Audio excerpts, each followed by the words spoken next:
আইনের সুরক্ষায় ত্রিপুরা দক্ষিণ জেলা শান্তির বাজার হাসপাতালে চিকিৎসকের কাছে সঠিকভাবে সহযোগিতা পাচ্ছেন না বলে জানান শান্তির বাজার থানার পুলিশ। আইন রক্ষণার্থে ও লোকজনদের সুরক্ষা প্রদানে সর্বদা কাজ করে যাচ্ছে শান্তির বাজার থানার পুলিশ। বর্তমান সময়ে শান্তির বাজার মহকুমায় দুর্ঘটনার প্রবণতা বৃদ্ধি পেয়েছে। অধিকাংশ ক্ষেত্রে নেশাগ্রস্ত হয়ে যানবাহন চালানোর জন্য এই সকল দুর্ঘটনা ঘটে যাচ্ছে।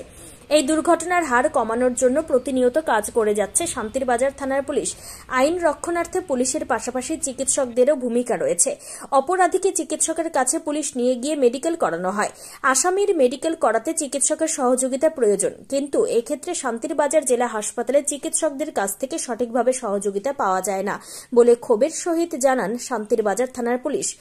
প্রচণ্ড নেশাগ্রস্ত অবস্থায় বাইক চালানোর জন্য এক যুবককে গ্রেপ্তার করে থানায় নিয়ে আসা হয়। পুলিশের আইন অনুযায়ী ওই নেশাগ্রস্ত যুবককে মেডিকেল করানোর জন্য শান্তির বাজার জেলা হাসপাতালে নিয়ে গেলে সেখানে এক কর্তব্যরত মহিলা চিকিৎসক পুলিশকে সহযোগিতা করতে অনীহা প্রকাশ করে এবং পরবর্তী সময়ে সেই নেশাগ্রস্ত যুবককে মেডিকেল ফিটনেস রয়েছে বলে লিখিত দেন। এদিকে যুবকটি নিজ মুখে স্বীকার করছে সে একটি অনুষ্ঠান থেকে মদ্যপান করে বাইক চালিয়ে আসছিল।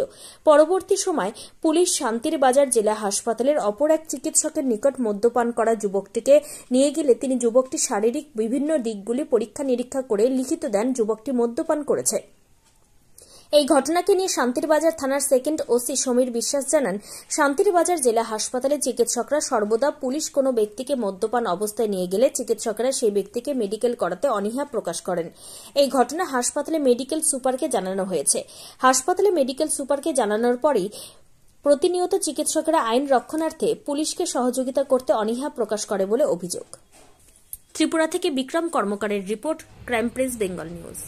আসলে আমরা এখন শান্তিবাজার থানাতে থানা এলাকাতে বিভিন্ন সময় অ্যাক্সিডেন্ট তো অনেক বেড়ে গেছে। তো আমাদের হায়ার অথরিটির নির্দেশে আমরা সব সময় যাতে অ্যাক্সিডেন্ট কম হয় আমরা বিকেল চেকিংয়ে ব্যস্ত। তো আজকে আমরা যখন চেকিং করেছিলাম অন্যান্য অফিসার সহ, তখন একটা বাইক আমরা আটকাই। তখন সেখানে ড্রাইভার আমাদের কাছে স্বীকার করে সে মদ খেয়েছে। তারপর তাকে আমরা মেডিকেল করার জন্য শান্তিবাজার ডিস্ট্রিক্ট হাসপাতালে পাঠানোর পর ডাক্তার বিরক্ত বোধ করে যে আমরা সবসময় আমরা যখনই শান্তিবাজার ডিস্ট্রিক্ট হসপিটালে কোনো এই যারা মদমত্ত অবস্থায় বিভিন্ন জায়গাতে হামলা উজ্জুতি করে তাদেরকে মেডিকেল করাতে নিলে ডাক্তার সবসময় বিরক্ত বোধ করে। এই ব্যাপারটা আমরা এমএসকেও জানিয়েছি বারবার, কিন্তু আমরা কোনো সদুত্তর পাইনি। যখনই যাই ডাক্তার বিরক্ততা বোধ করে, তারপর ডাক্তার লিখে দিয়েছে আজকে সে মদ খায়নি। তারপর সে স্বীকারও করেছে ডাক্তারের সামনে যে মদ খেয়েছে। ডাক্তার প্রথম লিখে দিয়েছে মদ খায় নাই। তারপর আমরা দ্বিতীয়বার আবার নিয়েছি। নেওয়ার পরে দ্বিতীয়বার আরেকজন ডাক্তার ছিল, উনি তাকে পরীক্ষা করে আবার জিজ্ঞাসা করার পরে ও যখন স্বীকার করেছে মদ খেয়েছে, তারপর লিখেছে মদ খেয়েছে সে। তো আমরা আমাদের ডিউটিকালীন অবস্থায় হসপিটালে একটা লোকে যদি দুবার তিনবার যদি আমার যেতে হয়, আমাদের অন্যত্র ডিউটি করতে হ্যাম্পার হয়। তো ডাক্তাররা আমাদের সাথে সবসময় মিসকমিউনিকেশন করতেছে। এটা আমরা অনেক সময় এমএসও জানাইছি, কিন্তু আমরা কোনো সদুত্তর আজকে অবধি পাইনি। আপনারা কি চাইতেছেন? আমরা চাইতেছি যেটা সত্যি ডাক্তার পরীক্ষা করে যাতে যেটা সত্য ব্যাপার এটাই লিখে, আর আমাদের কাজেও যাতে গতি আসে সেটাও যাতে ডাক্তার একটু লক্ষ্য রাখে। আমাদেরকে যাতে ডাক্তার ভুল না বুঝে, কারণ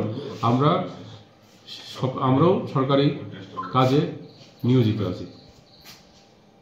আমরা কি জয় কুমারিয়া, আমি বিয়ার প্রোগ্রামে গেছি, অল্প খাই আসছি। ড্রিঙ্ক করছো? অল্প ড্রিঙ্ক করছি, মানে প্রোগ্রামে গেছি বিয়ার। আচ্ছা, ড্রিঙ্ক করছো তো না? লেগে তোমার এমনি থানাতে আনছে?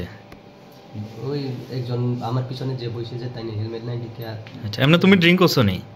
এমনি তো অল্প খাইছি। খায়া বাইক চালাইছিলে নাকি? বাইক তুমি নি চালাইছিলে?